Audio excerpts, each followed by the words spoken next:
Askari Cast. My name is Rod Van Blake, author of the Angel Illumination series as well as the Umbani Chronicles. And I am joined once again by Andrea Rose Washington. Hello. She's the author of Adelithia, Almond Trees Magic, and Elendil. And we are also joined by Jordan Purnell Jackson. Hey, everybody. He is the artist, creator, writer for Eve of Insurrection. He's also the illustrator for the Ancient Illumination graphic novels, as well as the Umbani Chronicles, which will be coming out soon. And we have the Kickstarter live right now to go check it out. There's 9 days left. And today, we are talking about Nope by Jordan Peele, which was recently digitally released on the Peacock app. Now, in case you guys missed it in the theaters, it's now available for all you got that Peacock show. I think that's NBC, correct? NBC's app? Yeah. Channel? Oh, Yeah. I love Peacock. It gets a bad rap, but it's like one of my favorite platforms. Yeah? yeah, it has some, Free it has for some so stuff long. on there. Yeah. So Nope is his latest offering after Get Out and Us, which I don't know about y'all, but I was a pretty big fan of both of those. Yes. Within the thriller/horror genre. What I you did got to not say? finish Which did you not finish? Wait, what? both of those because my anxiety was too high. Well, those are more terrifying movies, horrific Yes. movies. I guess. Okay, fair enough. I can see why you didn't finish those. Yeah. So spoilers for all of you that have not had a chance to see Nope yet, but I just caught it when it released to digital not too long ago. So you've had time to see it in the theater, and you've had time to see it when it released digitally through other streaming platforms, and now it's available on Nope. But just as a warning for those that still have not viewed it, that we're discussing plot points and things of that nature. So spoiler alert, you have been warned. If not, keep listening and enjoy with us. I liked the film. It started out kind of creepily. It was interesting, but that's to be expected. Did you guys' screen go dark as like the opening section start and you hear like I think it's the like the scripted moment when they're on the television set for the Sitcom? show. Yeah. The sitcom with the Mhm. monkey. Because at first I thought something was wrong. I was like, well, screen. I was like, I can't see nothing, but I hear the dialogue, and then you just hear this thumping after the monkey. You find out later it's a monkey screeching, doing what he does that we find out later, and it was kind of confusing at first. I didn't understand if that was a part of the movie yet because we just seen the monkey paw logo where you got the like severed monkey hand stirring the tea or coffee, whatever Right. that be in the logo. So I was like, is this still part of like the intro, or are we watching the movie yet? Like I don't know. And then later on, it says, oh, that was all a part of it. And we got Daniel Kaluuya, Keke Palmer, Brandon Perea, Michael Wincott, and Steven Yeun, which I think are the main players. And for a little bit, we get Keith David. There we go. Love that dude, man. A lot of good. He's been voice acting for a lot of stuff, and I've seen him in a bunch of other films. I like most everybody I saw in this. I like the cast of this film. Directionally different, obviously for obvious reasons, because of the diversity of the cast and the setting that we see. Because we open on like a horse ranch, basically, and modern times, how often do you see a black family on a horse ranch? Exactly. Already had me invested. Like, Yeah. let's go. Different perspectives. That's like seeing Yeah. black people owning farms. Let's go. Yeah, owning farms, owning horses. What are you gonna say, Andre? I was gonna say that it was nice to see not only they owned a horse, but they had a connection to Hollywood and they were making their own money there based off of an actual first stop motion video. Yeah. So it's like connecting to actual history, and we get to see this family make their way, be a name in Hollywood in their own way.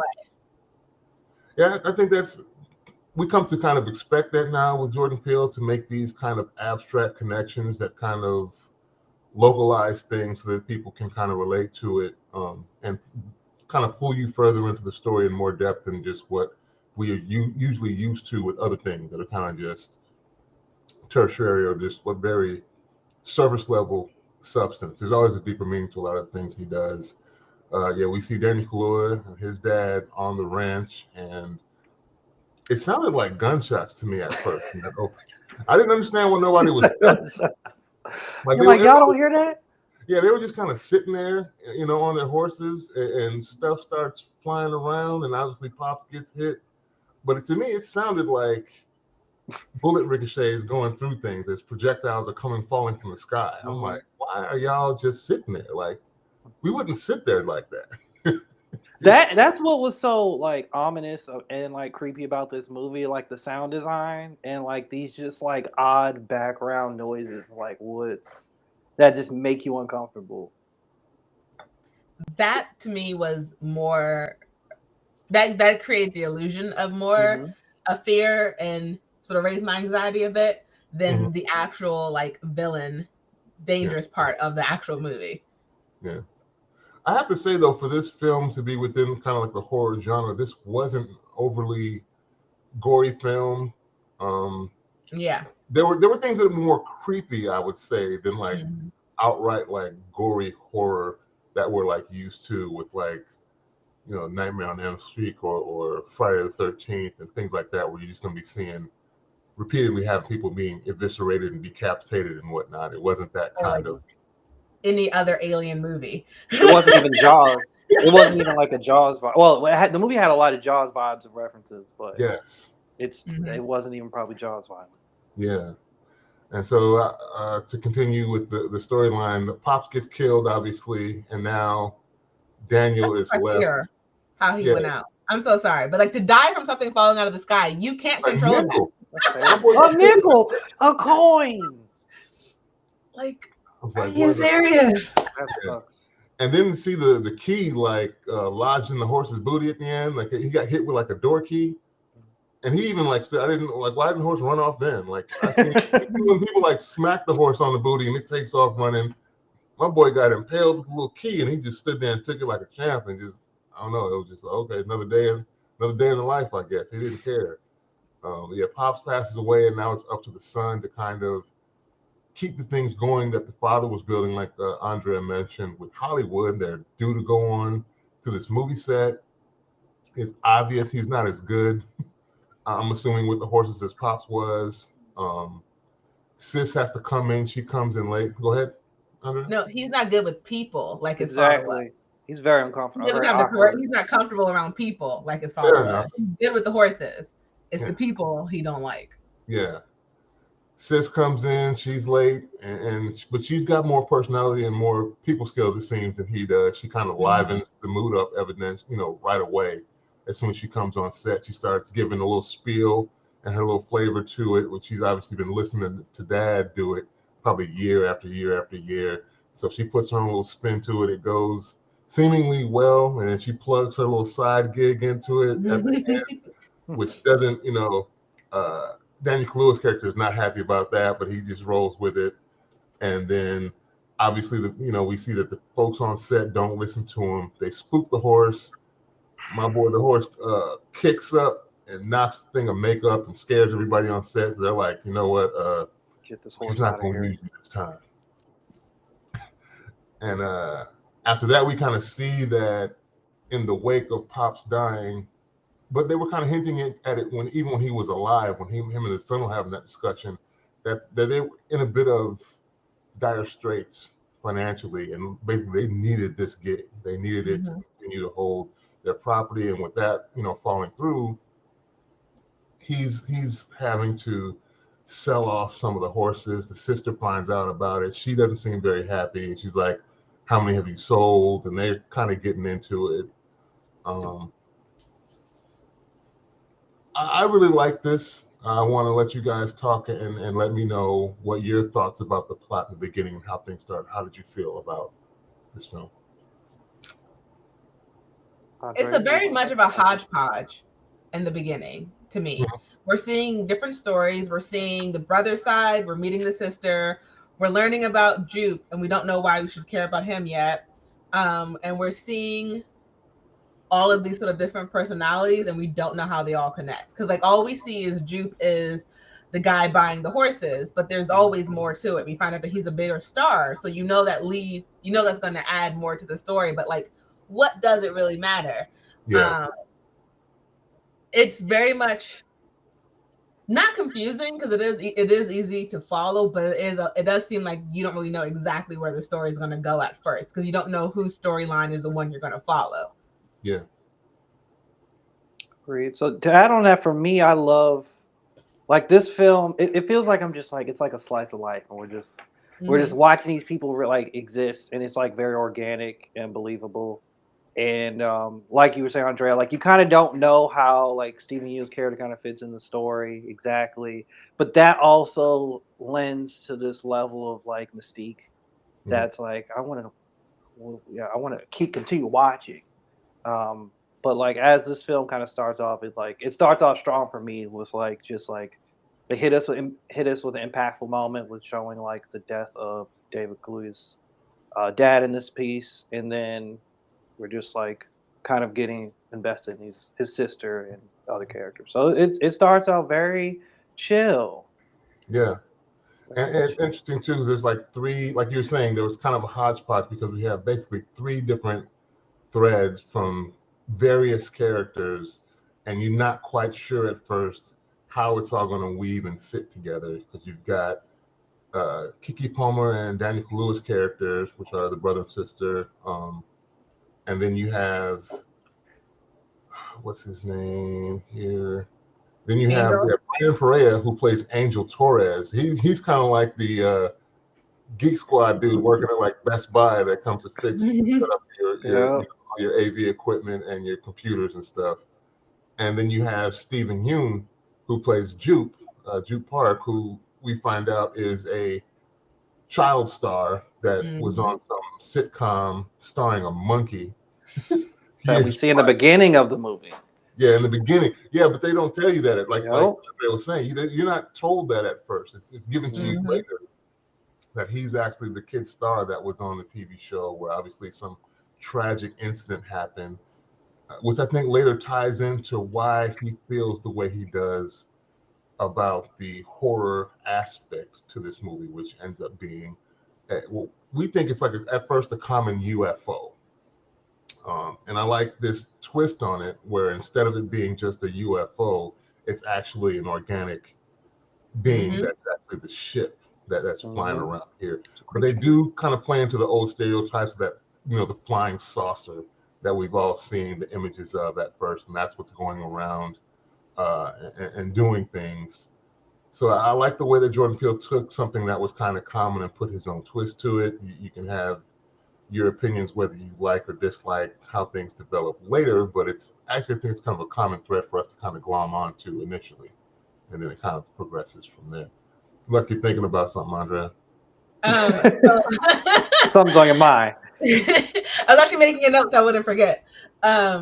It's very like it's also you're seeing how the brother and sister duo are so very different, even when they have like a common goal. And we see that after they are like, okay, we got to get a photo of this. We got to get our, we got to get it first so we can sell it to Oprah so that way no one else gets it. And she goes out and like steals Jupe's like metal horse. Yeah. And how their personality, she's like, all right, well, we're training. And then when Jupe comes up and he's like, we have one of those too. And she's like, it's okay. You can stay where you are. You can't, don't come in. And it's like, but you stole from them. Yeah. That was funny. I love her character. I love Keke Palmer's character so much. Yeah, I do too. And it's just like the gall of her, but it's just like at the same time, you can't be mad at her because like she did it so confidently, and everyone in that field knew she stole that horse from him. And she's like, "Where'd you get yours?" He's like, "Oh, I don't know. I have to ask my wife." Okay, well, we're gonna train some horses with this, so bye. Yeah.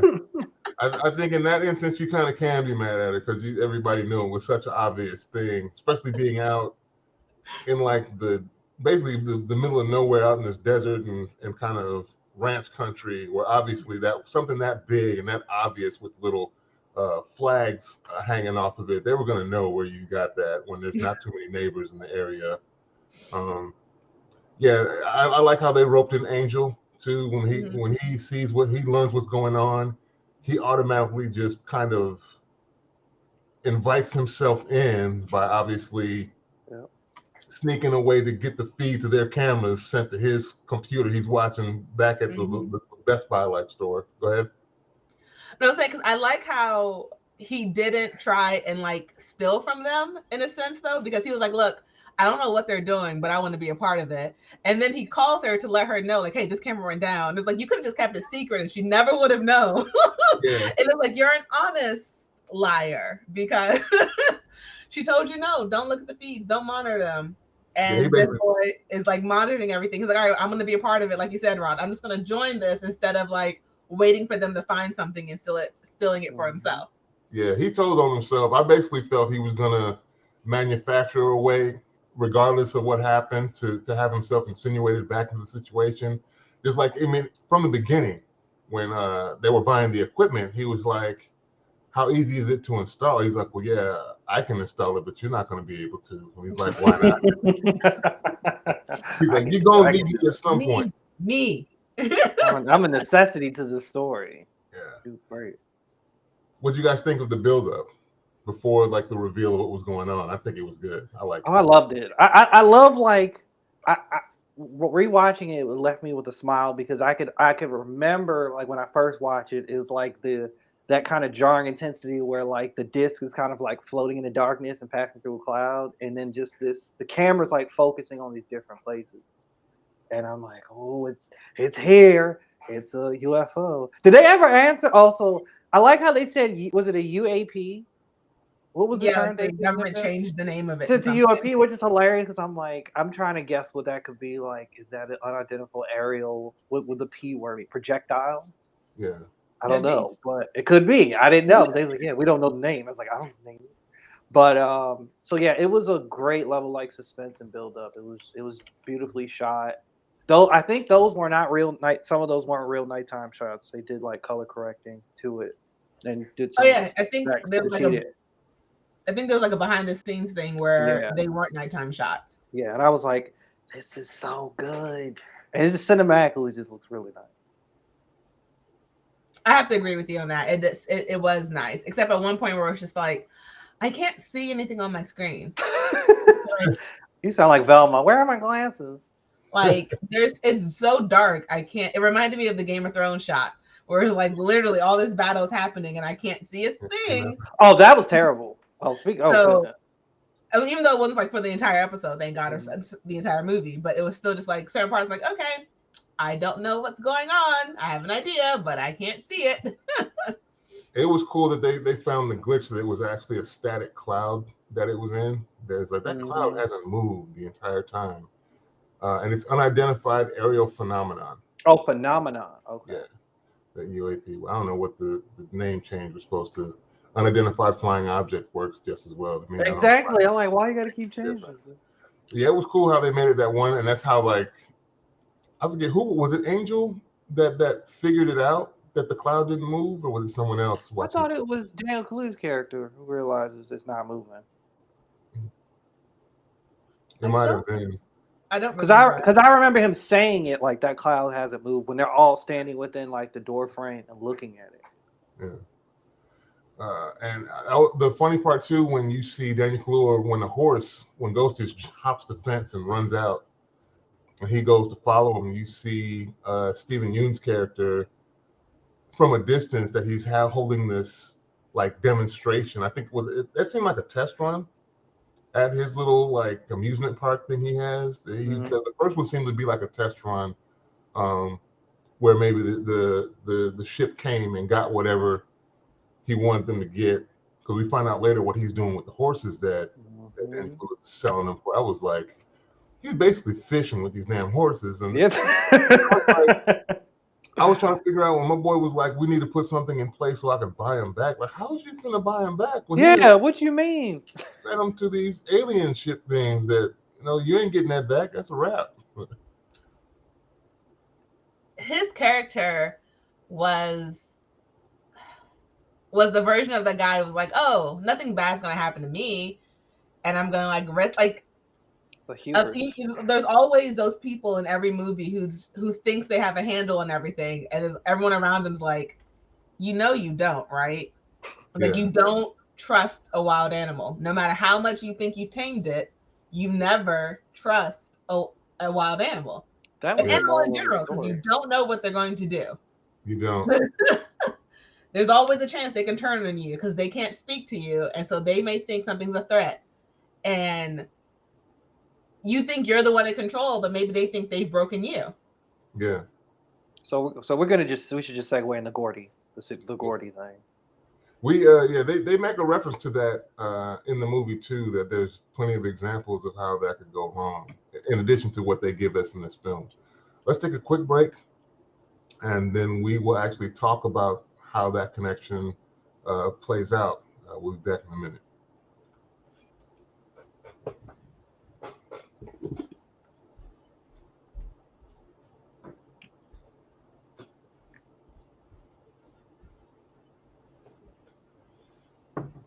And welcome back to the second half of the Askari Cast. My name is Rod Van Blake, and once again, I'm joined by Jordan Purnell Jackson. Hey, everybody. And Andrea Rose Washington. Hello. And we are continuing our talk on Nope, starring Daniel Kaluuya, Keke Palmer, and Steven Yeun. And speaking of Steven Yeun's character, we were talking about, I think this is why he felt like he could control the alien spaceship, because of his weird relationship with this monkey, Gordy the monkey, that went berserk on the sitcom, eating off people's faces. Live One of TV. which was sitting in the stands at his own show. Like years later, I was like, "Wow, that's my crush, that's right there." Crazy. Yeah, I think he felt because the monkey hadn't ate his face off and pummeled him to death, that he felt there was some weird connection, because he got a fist bump right before the police or somebody comes in and shoots the monkey in the head. The most gruesome part of the movie. Yeah, and I think someone makes a reference to that. They go, "Ask Siegfried and Roy." I think it might be the cameraman that makes that like, yeah, he did say that. I think Chris Rock even made some comment years ago when the tiger went off on them. He's like, "That tiger didn't go crazy. That tiger went tiger." Yeah. It's what they do. They're under no obligations to not attack you. Yeah. You survived because they allowed it. Yeah. We see this a lot with folks that kind of mess around with these wild animals. I've seen it for years. I remember Steve Irwin just messing with stuff that was sleeping and end up on the wrong end of a encounter with an animal. I remember as a kid watching this, showing my age, a VHS tape called "When Animals Attack." Oh yeah, I love that show. Had this dude with like a cowboy hat, and he had a rolled up newspaper, and apparently he had trained a bear. And he was pointing the bear, he's pointing the newspaper at the bear like it was a dog, telling him to sit down and no. And then he smacks the bear in the face. And the bear's looking at him like, "You do know I'm a bear, right?" And then he smacks him again, and the bear gets him, just mixes him up like he's a LP on the DJ. So he's just mixing him up. He had to play dead and lay there. And basically that's what ends up happening to Steven Yeun. He's basically baiting this alien ship creature out, however often, and basically making it a part of his show. A spectacle for people to pay money to come. And it was hilarious when they got to that part, because the wife was sitting there talking about, "Everybody put your phones down." Take them phones before coming in here. You knew they were going to take their phones out and take pictures of this thing. But there was something we hadn't talked about. The alien has like this electromagnetic field that shuts electricity off when it gets a certain close. So everybody that pulled their phones out, all that stuff went. That don't work. Yeah. And then we finally get to see what exactly it is. It's not a spaceship, and it turns into a giant Hoover vacuum and just starts sucking all of them up. Zoom. Yeah. All right. And you notice, like, what I loved about that, like, after we watched them like go up into the creature, they had this like weird interior shot of like its kind of intestines, and you kind of see that box that we find out what it is later. And I'm like, this is a weird angle. This is odd, but this is interesting. And then that's sad and grotesque, watching people just move through the body of the creature. Yeah. And initially I thought they might live. Like, that was my first thought when I first watched. Like, oh, they might come back. And then that didn't happen. Yeah. It did not happen. We got blood. We got bloody rain. It was like it. Yeah, I didn't know whether it was regurgitating the stuff that it wild. didn't want in there, or whether it was taking the dukes on the house, or what was happening with that. So I feel like it was regurgitating the things it didn't want. So like, yep, it like was the metal or any like the metal, and and it threw up the metal horse. It threw up all the change, the wheelchair. Like it just spit out everything it didn't want. It wasn't going to eat. Like after it got dissolved. Yeah. And that was very disgusting. And at that point, that's when you just stay in the house. And like you just don't leave that. Yeah, Angel was like shaking with the knife, terrified. I'm like, just y'all be fine, just stay in the house. It's not like the creature can eat the house. I mean, you don't know at that point. You don't know. It's raining out. I felt like it tried to get revenge specifically because they had tricked it with the metal horse. And it spit the horse back at Danny Kaluuya's truck. So it got like and riveted. It was embedded inside the truck windshield right there. Like, you take this mess back, I don't like it. Get that out. You see him driving back to the house, and he's like, okay, the car is slowing down. It's not working. What's going on? And then like you see him peek his head out and then come back in. I would have never peeked my head out. I just would have just sat there. I'm like, nope. If I don't see it, I don't know. I don't know for sure what's on top of me. I'm just gonna sit here, not open the door, and not let it know that I'm in here at all in any way, shape, or form. Yeah. And with the stuff that the alien kind of spit out, regurgitated, crapped out, whatever the process was, that was one of the main kind of, if you can call it that, a plot hole that I didn't get in the end when we see how eventually it gets killed. Like, all this harsh stuff that you see in this thing just ingest and spit back out, I didn't understand how the end game thing worked to kill it. You call it a plot hole.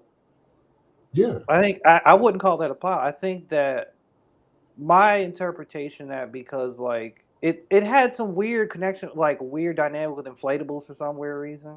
Yeah. The entire film. And it was trying to swallow something that was also like filled with air. Okay. And that disrupted his body. Maybe that's a connection I missed then, because I'm looking like, if you shoot me and I swallow a bullet and then you blow some bubbles and I swallow the bubbles and the bubbles kill me. I transform into a bubble. So I didn't see it so far as like, I feel like if he was in the smaller form when he did it, it wouldn't have happened. But because he was in that. He was transforming while it was in it, it exploded inside of him because it was being compressed into a form that it wasn't already in. Yeah. So I think that's why it happened. Because I was thinking the same thing. Because I was just like, well, how?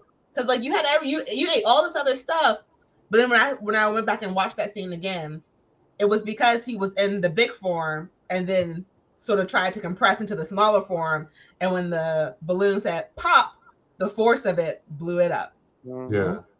Other thing that was funny, what do you guys think about the Daft Punk TMZ dude on the motorcycle? Great. That was I like, because it's been so long since I watched the movie, I like forgot about him because I kept remembering the bike. And I was like, oh, right, that's how the bike got into the electric bike. Yeah. Electric bike. And when he started driving, and they were like, that's not going to work. It's gonna shut off. Well, let's say what's going to happen. I can't remember specifics. What happens when an electric bike goes into a field, opposite force of stopping all electricity. Yep. And then as soon as it stopped, they did the old Wilhelm scream. Ah! I laughed so hard. I do have to say, go ahead, Rod. Go ahead. I do have to say, this is when I felt like a couple of rules were broken in the Black community. You don't go back for some random dude. Like, you go back for family, maybe, possibly, if you know that they're alive and you can save them. But, like, you don't risk your life for a random dude who was trying to basically get the shot before you. Not to say to leave him to die, but don't risk your life. Yeah. Because there was no guarantee. Because this wasn't like you may know what's coming after you. You know what it is. You know it wants to eat people. Yeah. And granted, I don't know how you realized at the time, you're not supposed to look up. You're not supposed to look it in the mouth. If you don't look up, it can't see you. Whatever that logic was. Yeah. That could be a plot hole. That could be a plot hole because that actually because see, yeah, I was rewatching. I was like, how did he made a connection, like a sort of loose but rational connection between just how animals respond and predators respond to being engaged, but still it felt like it happened so quickly. Like it threw me off, but I accepted what his logic was because it worked. I was like, okay. Wasn't it part of it was him and the cinematographer dude they roped in was watching a bunch of films about predators and kind of made that connection? He was in the background. He was watching those. When they were trying to convince him at first when he turned them down. Oh, he didn't want to hear the pitch at all. That dude, the cinematographer dude, that he was truly. I'm in it for the art, and we have to experience this. Amazing. Because why would you leave the safety of your camouflage? I need to get a photo of this. Got everything. The impossible. This man wanted the impossible. He wanted that money shot. Yeah. He wanted that money shot. He was ready. Just rewatch that again. Ruined the plan. Funnily enough, it was Keke that gets the money shot with the well photographer thing. Photograph set up with the OG camera when she released the balloons at the end and it takes pictures. That was hilarious. That whole thing was funny. Him with her brother running around on the horse trying to lead them back to Jupe's little amusement park or whatever it was. That thing just flying around. It was a weird transformation into from the ship form to this wind sail. That Andrea doesn't like.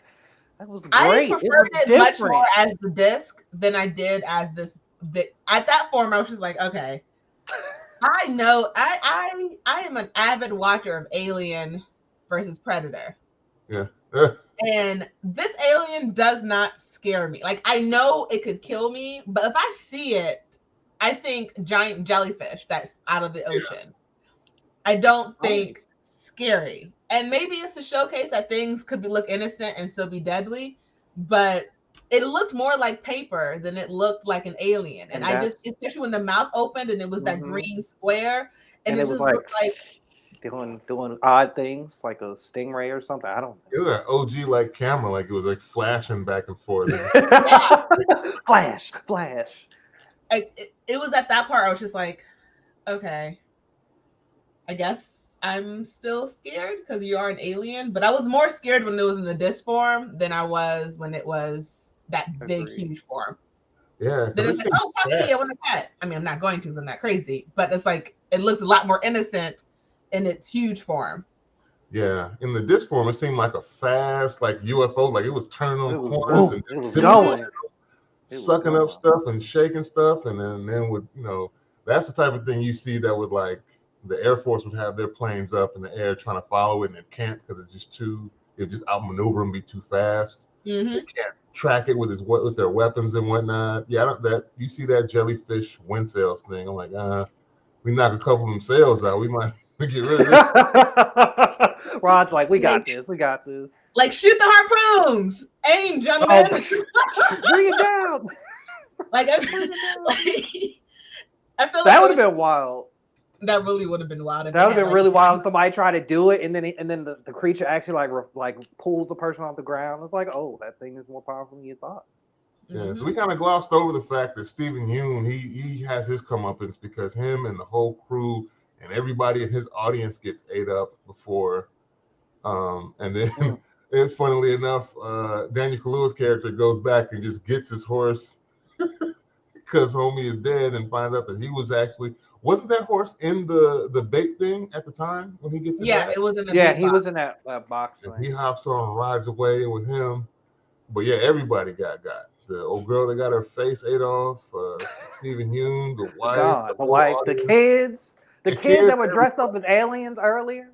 And then they're tripping out the news people crew is tripping because, so many people are missing that went to this show. Everybody's gone. And again, it goes to he thought because the monkey didn't kill him because he was used to doing the fist bump with him, that he was safe from all things killing him. And I stay with him for life. No, I will say that scene, the monkey scene, was very disturbing because I have a very healthy fear of apes. Like ever since I was a kid, and I saw that news video of that woman like getting her literal face ripped off by a monkey because it was a friend's monkey, and he went crazy, and she went there to help, like she could control a freaking adult ape. I have had a very healthy fear of how strong they are on accident. How strong they are. So I take it you didn't like Planet of the Apes, the new one. Planet of the Apes was amazing. No, you didn't like that? If that happened, I'm done. I'm not fighting one. It's not no, I'm not fighting one. They are stronger than they are stronger than most men on accident. Yeah. And so, on purpose? No. Because men don't get that on purpose. I mean, they are just hilarious. They're just I've built had hilarious conversations with friends that think because we're supposedly smarter. I had literally had a friend go, Rob, if we were stuck in here and a silverback gorilla comes up in here, I think we could take him. And I'm looking no, you can't. Are you serious right now? He's like, and that's the funniest part about it. He's dead serious. Like, dude, you're nearly 7 feet tall and 350. I said, yeah. And I'd be slung around like a rag doll by a damn silverback gorilla. It could be 20 of me and one of him. That's a wrap, homie. That's not happening. So so Steven Yeun thinking he could control this thing from a distance, and it's that much bigger. Yeah. What did you think? You was really gonna do that, buddy? No, this ain't Gordy. And it was kind of funny how Daniel Kaluuya's character decided that this was like a territorial thing, and we're gonna have to trap and kill this thing to keep our home. At that point, I'm like, man, just sell that ranch. What? At that point, hey, land. Just give it on up. Just give it on up. You own this land? You can own this land. That way you can collect it and study it. I want 30 million, 100 million, 40, $500 million. Land's yours. Alien's yours. I'm out. Deuces. It's our childhood home. And you know what? Our childhood happened here, but my adulthood is going to happen somewhere else. Let these black people fight for their land. We deserve this. Okay. I'm just saying that's tantamount to like living right next to like where a natural disaster happens regularly, and you're like, this is my home. I'm not moving. Like you see what's coming directly towards us. And it hit last year, and that hit the year before that. Like it's time to go.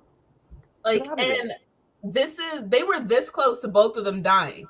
Like Keke was limping to the first we see Angel getting ate, but only reason he survived is because he wrapped himself in barbed wire. Genius. We see Keke literally almost dying. Like she's trying to get this bike to start so she can get away, and the thing's slowly making its way to her. We see her brother almost getting ate. Like this was this is just during this season it attacks. When it's hungry, and it's hungry every day, it's going to try and eat you. I'm not fighting for that land, Jordan. I'm not fighting for it. I know y'all not fighting for it. I probably wouldn't fight for it either. I'd just let it go. Yeah, no. I'm gonna watch our heroes duke it out with the aliens. I don't know if I'm feeling Angel being wrapped in barbed wire either. What do you? How are you not feeling that? How did he not get? Remember, he was in tarp. He was in tarp first. He was literally wrapped up in tarp. So he fell into it because the wind picked him up a little bit, dropped him. He fell into the tarp, got rolled in the tarp. The tarp fell into the barbed wire, and even when he was trying to wrap it around him, like his waist around it wasn't against his skin. It was only around the tarp, and he was wrapping it tighter. You could see in his the actor's face, he was cringing because you could tell he was cutting his hands as he was doing it, or whatever it was touching. He was cutting himself, but he was using it for protection. It wasn't a forethought. It was more of a maybe he won't eat me because he spit the other thing out. He was just he was going with it. It's like he was just like in fight or flight. He was in fight mode. He's like, no, you ain't killing me. Like, or if I'm going down, I'm taking you with me. Right. I'm going to cut your insides. I still have Get Out as my top one of these three. I would put this, but I'm not sure whether I'd even rate it more than Us, but I did enjoy it. I like the direction that this went. I like the differences that he did with the stuff we normally get in films within this genre. I like the cast. I like the actors. I like their portrayals of the characters in this film. I know some people were complaining about Daniel Kaluuya, but I think he was doing what he was supposed to. Like Andrea said, he wasn't a personable person. He was kind of really standoffish, didn't like people. So he wasn't going to be the most vociferous or talkative person. That was just, and Keke, her character was supposed to be the boisterous of the two. But I liked their performances. Angel was funny. Um, I liked it a lot. I'd say this is about an 8 for me. What do you guys think? So I can't compare it to the other two because I haven't finished the other two because I get lucid nightmares, and I don't like lucid nightmares. And so for this one, I have to say I agree. I'll give it an 8 only because of the alien. Because I feel like I probably would have given it higher if the alien If you like the design better. realistic. Okay. Or looked more dangerous, but again, it could have been playing on things you don't think are dangerous really are. Yeah. But I give it an 8 as well because it was good. I enjoyed it. An 8. Okay. Give it a 9. For me, I really enjoyed the cinematography, our main characters, the suspense in the thrill, suspense, all that stuff is still there for me. Like I was stressed out when like we're watching the UAP move through the clouds. It's swallowing the giant inflatable and combusting. Finally getting to that moment, her trying to get the photo, like go. Like there's this thing that this kind of writing strategy where like every script, or I think every page of script needs to have like there needs to be a sense of like time, like there needs to be tension, like there needs to be clocks moving, and there has to be like tension and pressure. And so like I was thinking about that a lot in terms of like this movie kind of keeps you on edge constantly. Yeah. And then it has a lot of like all these different kind of parallels, like thinking about how we use animals as spectacles and how they ultimately turn on us because we're domesticating them, we're enslaving them. So, and I was thinking like with Gordy the monkey, is this some weird? Could this also be like a parallel to just the entertainment industry and the idea of like a person playing this role and then they eventually snap or whatever? Yeah, that and the use of spectacle in general, I think, is what they're playing on. Monica says, I really like the first Jordan Peele's Twilight Zone reboot too. I enjoy that. Oh, that was pretty good. That was pretty good. I watched that. Those were dope. Yeah, spectacle, I think, was the thing that they were playing on, that everybody. Yeah, me and Monica agree. Yes. You and Monica agree. She gives it a solid 9 out of 10. Final View Alien reminded me of Spider Orchid. Okay. Oh, interesting. I'll have to live with Spider Orchid is. Question: do y'all understand the floating shoe? The floating shoe that sits upright. That was a prop from the movie set. You kind of see it sitting there with the drop of blood on it, and then Steven Yeun's character has that shoe propped up in like a glass case as like a display. So I don't know. I want to know why to me that was like the TV show set memorabilia. Right. I don't know. But yeah, so 8 out of 10, 8 out of 10, 9 out of 10 from Jordan, and Monica added her 9 out of 10 for this. Thank you guys a lot for chopping it up with me about these things. All you guys that caught the lives. Monica, thank you. And there were 2 other viewers, and I don't see their names, they didn't comment. But appreciate you guys taking the time out of your day to listen to us chop it up about these things. Don't forget, Yambani Chronicles is still on Kickstarter. We got 9 days left for you to get in there and get us to the stretch goal so that we can get Eve of Insurrection to all the people that pledge for physical rewards. Right there. Boom, boom, boom. It is right there. Yeah. And we will talk to you all next week. Peace.